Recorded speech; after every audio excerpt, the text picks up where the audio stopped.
4월 4일 월요일입니다. 오늘은 성령론 세 번째 시간으로 성령의 일반적인 사역에 대해서 말씀을 드리도록 하겠습니다. 성령께서 믿지 않은 사람에게도 공의, 이 세상의 모든 사람에게 공의, 그 은총을 베풀어 주는 사역을 성령의 일반적인 사역이라 이렇게 말합니다. 이 일반적인 사역을 일반 은총, 혹시는 보통 은혜, 또 일반 은혜 이렇게 말하기도 합니다. 성령의 일반적인 사역에는 두 가지의 기능이 있다 할 것입니다. 첫째는 죄를 억제하는 일입니다. 죄를 억제하는 일을 믿는 사람에게나 믿지 않는 사람에게 억제하는 일을 해요. 그래서 실제로 어떤 의미로든지 믿지 않는 사람들도 죄에 대하여서 경계하는 일은 합니다. 죄를 억제하는 일도 하긴 하죠. 그러나 믿는 사람들처럼 확신을 가지고 죄를 두려워하거나 죄를 혐오하는 일은 하지 아니하죠. 그래서 겁없이 죄를 짓는 일도 서슴지 않은 경우도 있기는 합니다만은, 그러나 일반적으로 믿지 않는 사람들 양심의 법에 따라서 도덕률에 따라서 죄를 억제하는 일을 합니다. 이 일을 누가 하느냐 하면 성령께서 하셔요. 믿지 않는 사람에게도 똑같이 하셔요. 모든 사람에게 똑같이 이렇게 하시니까 이것을 성령의 일반 은혜다라고 할 수 있겠습니다. 그러나 죄의 뿌리는 제거하지 못합니다. 죄의 뿌리는 에덴 동산에서 이미 아담이 죄를 지은 이후로 그 뿌리가 깊숙이 박혀 있어서 이것까지 뽑아내는 일은 불가능한 일이죠. 반드시 죽으리라 하나님이 선고하셨으니까 죄의 뿌리는 제거하지 못하나, 그러나 죄는 억제하기는 한다. 두 번째, 성령 일반적인 사역의 기능이 있는데 이것은 시민 생활의 기반을 조성하는 거예요.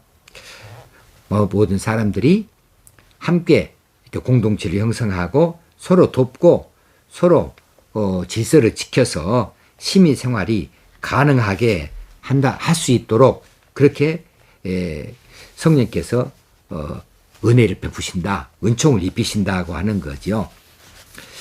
그 일 때문에 공산국가에도 혹시는 사회주의 국가에도 기독교가 들어가지 아니하는 이런 국가나 사회에도 법이 있는 것이고 질서가 있는 것이고 문화도 꼽히는 것이고 시민생활이 가능한 것이지요. 이것은 성령께서 일반적으로 사역을 하셔서 죄가 억제되어지고 또 시민생활이 지반되어질 수 있도록 역사하기 때문에 그렇다 하고 볼 수밖에 없습니다. 자, 이 보통 은혜, 일반 은혜, 혹시는 일반 은총의 유래는 어디서부터 출발했는가? 이제 우리가 이 일을 생각할 때에 창조주요 구속주에게서 오기는 하지만 자연계 안에 일반적으로 역사하시는 성령께서는 삼위일체적인 면에서 가까운 그런 성령의 역사다, 성령의 역사다 이렇게 말할 수 있습니다. 좀 어려운 말이 되어졌습니다. 일반 은총의 역사는 다시 말하면 그리스도에게서 유래했다. 그리스도의 구속의 준비를 위해서 일반 은총이 있는 거다. 성령께서 베푸시는 일반 은총은 왜 있느냐? 이것은 예수 그리스도의 구원을 위하여서 있는 것이다. 그래서 그 하나님의 섭리와 사역이 그냥 자연 질서를 유지만 하는 데에 목적이 있지 아니하고 모든 사람이 예수 그리스도를 통하여서 구원을 받는 이런 구속을 준비하기 위해서 일반 은총이 모든 사람에게 주어졌고 시민생활이 다 가능할 수 있도록 그렇게 주어졌다는 사실이죠. 그래서 구원은 특별 은총을 받은 사람들에게 주어지기는 합니다만은 일반 은총도 사실은 이런 특별 은총처럼 예수 그리스도에게서 유래했다. 그리고 예수 그리스도의 베풀어 주시는 구속의 은혜를 받도록 준비하기 위해서 주어졌다. 이렇게 말할 수 있겠습니다. 보통 은혜와 그리스도의 구속죄의 사역에는 밀접한 관계가 있습니다. 자, 하나님께서 처음 범죄한 아담에게 반드시 죽으리라 이렇게 선고를 예고하셨지요. 근데 아담이 범죄했을 때에 당장 사형 선고를 집행하지 않으셨습니다. 그 형벌을 유예해 주셨습니다. 이처럼 아담에게 바로 사형 선고, 바로 죽게 하시는 이런 선고를, 그 집행을 연기시켜 주신 것은 어떤 연유인가? 일반 은총이라는 사실이에요. 이것은 범죄 이전에 아담이 살던 세계하고는 완전히 다른 세계에 삽니다. 그런 상태도 아닙니다. 비교할 수 없이 타락하고 부패하고 불편하고 고단한 이런 상태의 삶을 살기는 하지만 그래도 아담으로 하여금 생을 유지하게 해 주신 것은 이 일반 은총 까닭에 그런다는 거지요. 그런 의미에서 이 은혜가, 일반 은총이 보통 은총이 아닙니다. 이것은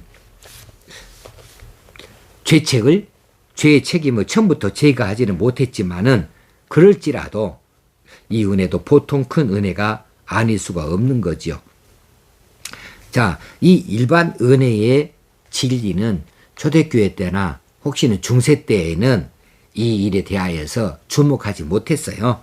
그런데 종교개혁기에 칼빈에게서 이 일반 은총이 시작이 되어져서 아브라함 카이퍼의 시대에서 완성이 되어지는 사상입니다. 그러니까 이 사상은 이제 상당한 기독교 발전이 되어진 다음에 완성되어진 사상이라 할 수 있겠어요. 만약에 말입니다. 아담이 타락한 다음에 하나님께서 아담에게 주셨던 모든 은혜가 다 취소되어지고 없어졌다고 한다면 아담이나 아담의 후예들이 어떻게 살아남을 수가 있겠으며 살아있다 하더라도 그 사회가 얼마나 무법천지가 되겠어요? 암흑이지요. 무정부 상태이지요. 그래서 아담과 하와에게 주어진 일반 은총의 지혜, 지식들이 다 사라지면 바보 천치와 같이 살 거예요. 도덕성도 다 무너지고 없을 거예요. 이런 상태로 동물과 다름없는 상태로 살아갈 수밖에 없게 된다면 인류의 존립이 불가능하게 되었겠지요. 그러나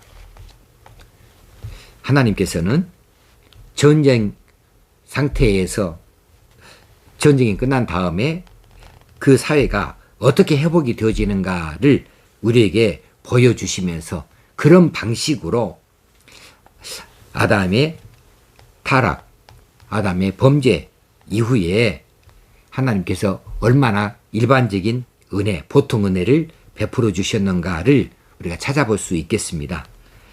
아무리 처참한 전쟁이라 할지라도 그 전쟁 중에는 온갖 악이 발생하죠.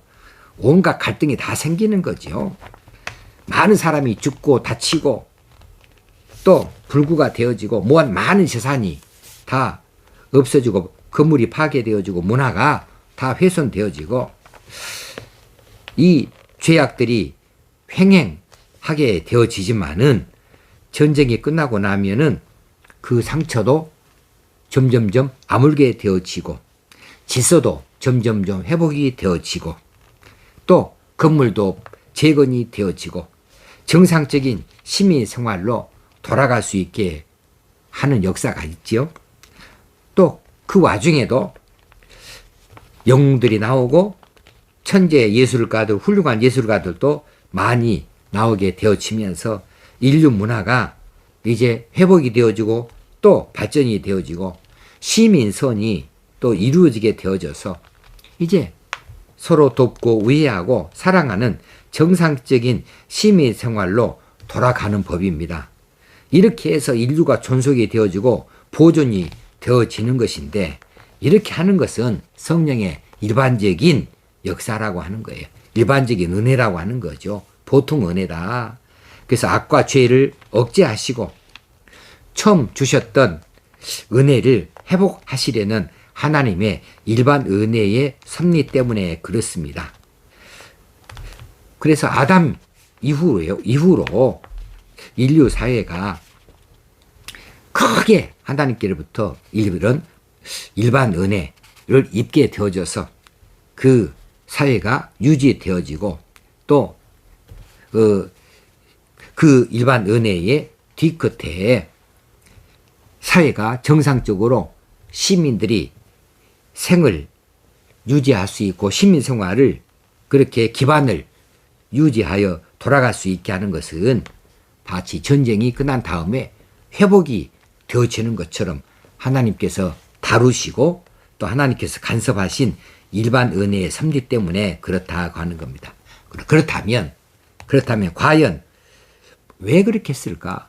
왜 그렇게 하나님께서 아담에게 그런 기회를 주시고 전쟁 뒤끝에 회복의 역사를 주시는가 하면, 이것은 결론적으로 궁극적으로는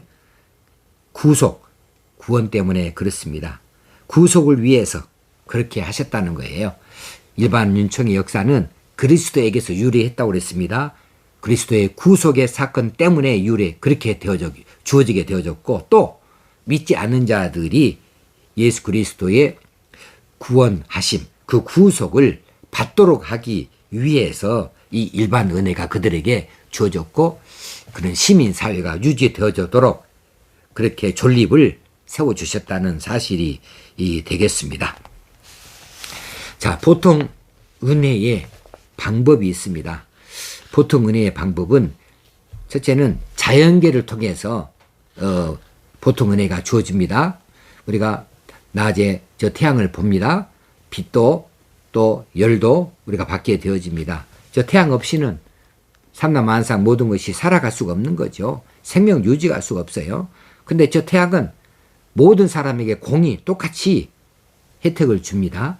그런 의미에서 일반 은총의 방법이죠. 자, 자연인이 하나님을 아는 것은 자연 계시에 의존합니다. 아, 저 태양을 보니까 하나님이 계시겠다. 또 우주의 질서를 보니까, 또 이 지구의 모든 삼라만상의 질서를 보니까 뭔가 이것을 다루시는 분이 계시겠다 하고 알아차릴 수 있다는 거지요. 이 자연 계시에 의존해서 하나님을 알 수 있는 겁니다. 그러나 자연 계시를 통해서 아는 하나님은 피상적인 하나님이고 구체화되진 하나님이 아니에요. 오직 하나님을 제대로 아는 것은 구속 계시를 통해서만 바로 하나님을 알 수가 있고 볼 수가 있는 거지요. 구속 계시를 통했을 때에 그때서야 자연 계시를 보았던 이 하나님을 확인할 수 있게 되어지는 것이지요. 그런 의미에서 이 보통 은혜가 자연계를 통하여서 우리에게 크게 유익을 주고 있다 할 것입니다. 이때에 빠지지 않는 것이 국가와 정부입니다. 국가와 정부도 일반 은총의 영역에 해당합니다. 국가와 정부의 궁극적인 목적이 무엇이냐 하면 온 국민들을 행복하게 하는 것, 그들의 생명과 안전을 지키는 것, 이거 정도가 아니고 궁극적으로는 국가의 존재의 목적은 뭐냐 하면 구원, 구속, 예수 그리스도의 구속의 기반을 조성하는 것입니다. 구속의 복음이 선포되어지게 하는 데에 그 목적이 있습니다. 이것이 국가의 사명이라 할 수 있겠어요. 그래서 우리나라도 그런 의미에서 국가 존재의 궁극적인 목적은 모든 국민들의 백성들이 생명의 복음, 이 복음의 소식이 선포되어지고 이것이 잘 전파되어질 수 있도록 그렇게 국가와 사회가 그 기반을 조성하는 데 있다. 이렇게 보아야 맞을 것입니다. 일반 은총의 영역에서 하나님이 주신 형벌과 상급이 정부를 통해서 대신 주어지기도 해요. 정부는 악을 벌줍니다. 범죄자들을 형사처벌해서 벌을 주지요. 선을 행한 자에게는 상을 주기도 합니다. 이와 같이 국가가 선한 목적으로 세워졌으니까 죄와 악을 제거하고 선을 보상하고 시민선을 장려하는 것이 정부의 책임이 되겠습니다. 그렇다면 교회는 정부로 하여금 이런 기능을 바로 제대로 행사할 수 있도록 권장해야 되고, 혹시는 감시하고, 혹시는 조언을 아끼지 않아야 되는 거지요. 왜냐하면 만약에 국가나 이 정부가 그 엄청난 권한과 그 권세를 가지고 악을 행하게 된다면 이건 보통 일이 아니에요. 엄청난 악이 발생하게 되어지고 많은 사람들이 고통 가운데 빠지게 되어지는데, 정말로 이제는 예수 그리스도를 전파할 수 있는 기반이 무너질 수도 있는 것이지요. 그렇게 된다면 이건 누구도 제재할 방법이 없어요. 기능도 없어요. 하나님이 이제는 직접적인 간섭을 하실 수밖에 없는 다른 길이 없어지게 되어지는 거죠.